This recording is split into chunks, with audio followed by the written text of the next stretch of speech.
Did you know you can propagate an avocado tree using a fresh aloe vera leaf? It may sound unusual, but this simple home gardening technique has attracted attention for its creative approach to rooting avocado cuttings. Let's follow the complete process step by step. The method begins by selecting a thick, healthy aloe vera leaf. The leaf is cut from the plant, and both ends are neatly trimmed. Using a sharp knife, a narrow hole is carefully made through the center of the leaf. This creates a natural chamber that will hold the avocado cutting. Aloe vera gel is well known for its ability to retain moisture. It surrounds the cutting and helps keep the stem hydrated throughout the rooting process.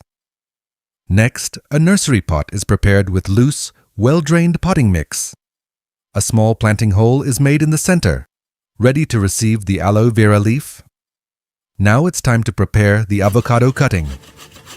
A healthy young branch is selected from a vigorous avocado tree. Most of the lower leaves are removed, leaving only a few fresh leaves at the top. This reduces water loss and allows the cutting to concentrate its energy on developing roots. The base of the cutting is trimmed with a clean, fresh cut. The avocado stem is then gently inserted into the opening inside the aloe vera leaf. The soft gel completely surrounds the lower part of the stem, creating a moist environment around the cutting.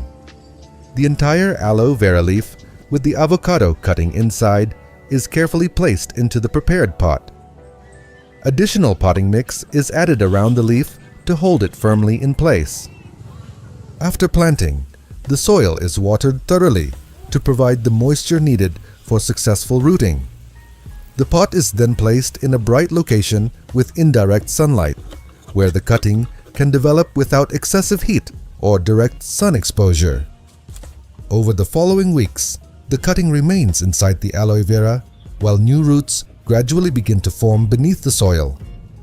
As time passes, the results become visible. The rooted cutting is carefully removed from the pot, revealing a healthy network of white roots growing from the base of the avocado stem. With a strong root system now established, the young avocado plant is ready for its permanent home. Fresh potting mix is added to a larger decorative container, and the rooted plant is carefully transplanted. The soil is gently pressed around the roots, and the plant receives another light watering to help it settle into its new environment. With proper care, regular watering, and plenty of bright light, this young avocado tree will continue to grow into a healthy and productive plant. Have you ever tried propagating an avocado tree using aloe vera? Share your experience in the comments below.